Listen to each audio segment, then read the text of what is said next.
Sabay-sabay natin alamin ang mga kaganapan na nangyayari sa ating bansa.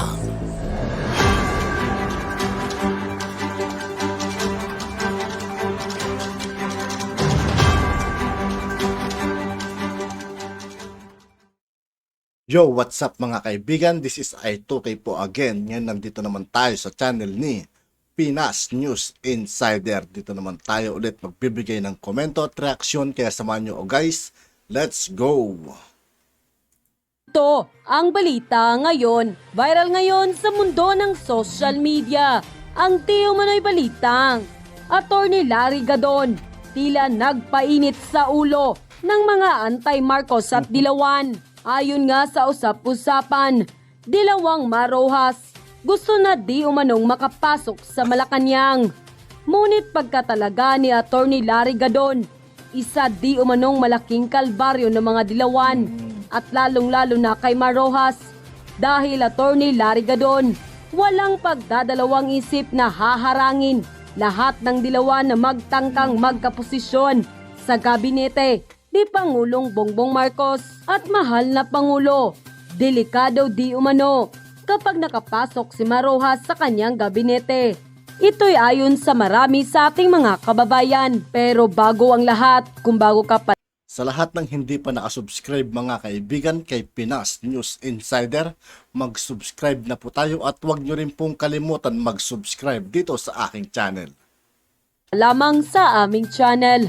Please huwag kalimutang mag-subscribe at i-click ang notification bell para mas maging updated ka pa lalo sa lahat pa ng bagong video na i-upload namin. At ito na nga mga kababayan, masaya ngang ibinalita ng palasyo kamakailan lamang na hinirang na ni Pangulong Bongbong Marcos si Attorney Lorenzo Larry Gadon bilang Presidential Advisor upang tugunan ang hamon ng kahirapan sa maraming mahihirap nating kababayan. Ang appointment na ito ni Larry Gadon bilang Presidential Advisor for Poverty Alleviation ay magtratrabaho ng pagkikipag-ugnay at pagkikipagtulungan sa mga ahensya ng gobyerno at non-governmental organization, pati ang mga stakeholders para bumalangkas ng komprehensibong programang lulutas sa ugat ng kahirapan sa bansa.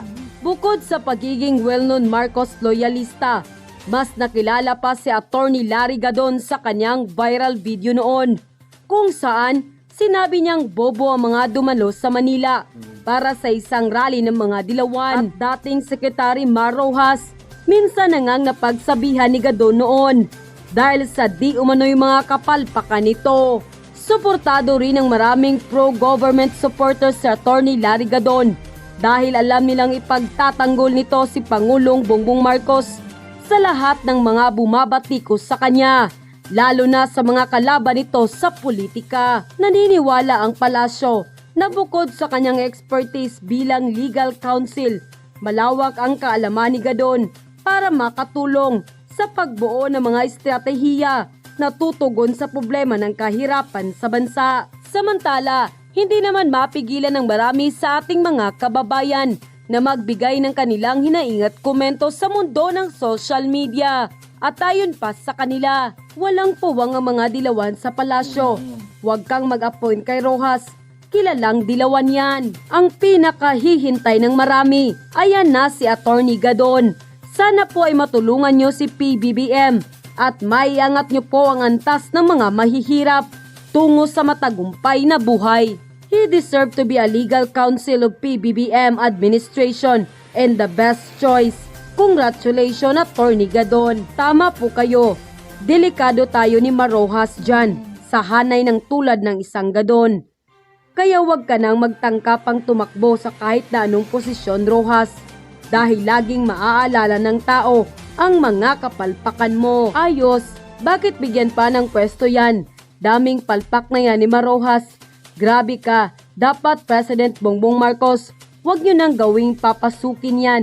Isa ako sa nagtiwala po sa inyo na 31 million na bumoto.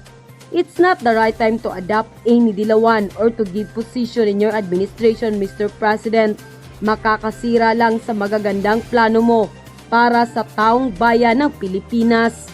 End quote. Tapos na po ang 1-year ban ng COMELEC para sa mga natalong kandidato sa local and national position.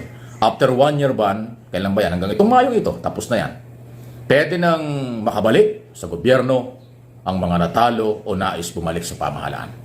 At dahil dyan, na-interview ang Pangulo at kanya sinasabi na titingnan niya at meron daw po na bibigyan ng mga posisyon sa mga natalong kandidato noong nakaraang eleksyon ng 2022 at nag-o-offer at makakatulong daw sa kanyang gobyerno. Ayan, yan naman yung sinasabi ng Pangulo. Ngayon ang tanong, ito yung pinaka-controversial. Si Mar Rojas ay kilalang nasa oposisyon.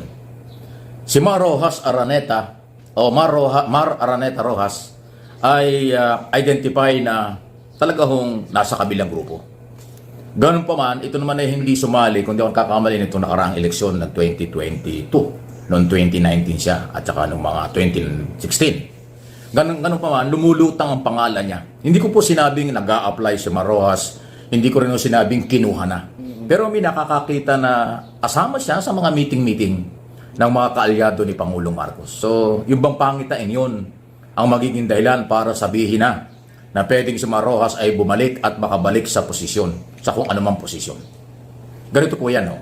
Ang pag-a-appoint sa Office of the President, halimbawa cabinet position, or head ng mga korporasyon ng pamahalaan, President, Chairman, Commissioner, or kung ano man, CEO, Board of Director, lahat yan exclusive sa Office of the President. Walang pwedeng tumutol dyan dahil yan yung karapatan, obligasyon ng Pangulo, magtalaga siya ng kanyang pinagkakatiwalaan sa mga posisyon under ng Executive Department. Okay? Kasi yung elected, may mandate yan mula sa tao, political exercise. Pero yung appointed o in-appoint ng Pangulo, ang basihan dyan pinagkakatiwalaan. Kung si Mar Rojas ay makakabalik at bibigyan ng posisyon, controversial yan pero wala tayong magagawa. Ngayon pa lang sinasabi ko na, wala tayong magagawa kung yan ang priority ng Pangulo. Kung yan ay gusto ng Pangulo, yun po yun. No. Kasi alam ko maraming tututol, maraming babatikos, lalo na po yung mga dating kaalyado na ngayon nahiwalay na, puro batikos na, lalong babatikos yan. Pag merong Liberal Party o Piklawan na nakapasok sa Marcos administration. Kaya ako naman, ang sinasabi ko rito, wala naman tayong kinakampihan. Ang sinasabi ko, yung kapangyarihan ng Pangulo ay exclusive sa kanya yan. Kung sino ang kanyang pinagkakatiwalaan, hindi natin pwedeng pigilan yun. Hindi naman ground na ikaw ay oposisyon o ikaw ay hindi nakatulong sa eleksyon, ikaw i-reject ng commission appointment. Kung sakali nadadaan sa commission appointment. Dahil doon ang pinag-usapan, meron ka bang qualification? Pag meron, pasok ka. Pag ikaw ay qualified, tapos may mga kaso ka, may mga problema ka, hindi pwede. Kung ikaw naman ay Pilipino, tapos may qualification, hindi pinag-usapan niya kapartido o hindi. Dahil yan ay choice ng Pangulo. Huwag natin kalimutan, ang dumadaan sa commission appointment ay nomination ng Office of the President, subject for approval yan. So, abangan natin. Makakabalik nga ba ang oposisyon tulad ni Mar Rojas sa gobyerno? Abangan. Okay. Isa ho sa ating pag-usapan dito na, naku, ito yung controversial, magiging controversial. Local, pero parang kakaiba eh. Ako, tanong lang, totoo ba na posibleng maglaban-laban ang mga Binay sa Makati sa pagiging mayor sa 2025 local election? Kasi po ngayon, si Mayor Abby Binay, patapos na yung term, 9 years na mayor na siya. May balita ng kanyang asawa na Congressman Campos ba yun? Congressman? Yung asawa niya ay patatakbuhin daw na mayor ng Makati, papalit sa kanya doon sa incumbent mayor. At alam naman natin, si Senador Nancy Binay patapos na rin ang term 12 years senador sa 2025. Totoo ba yung balita na siya ay nag-aambisyon din na maging mayor ng Makati? Meron pang isa, ito yung matindi. Dating Vice President, yung kailang father, kanyang ama, na si Jojo Binay. Totoo ba na ang balita na siya din may balak na bumalik as mayor ng Makati? O meron din pong balita kasi na kahit na yung asawa ni Abby Binay, yung incumbent mayor ngayon na si Congressman Campos ay tumakbo at maging mayor, tumakbong mayor, hindi daw Binay yun. Manugang lang yun. So, ang pwede maglaban-laban dyan ay yung tatay, yung anak, at manugang. Pero pag kinalaban mo yung magulang, ang kalaban mo rin yung anak kasi yun ang incumbent mayor. So, makulay ang buhay politika ng mga Binay. Kung totoo yan, ay talagang makulay. Pero hindi na bago yan. Kung yung matatandaan noong 2019 ba yon, naglaban yung Junjun Binay, yung anak na lalaki ni Binay, at saka ito ang incumbent na si Mayor Abby Binay. Di ba nag-away pa nga sa harap ng publiko, sa harap ng telebisyon.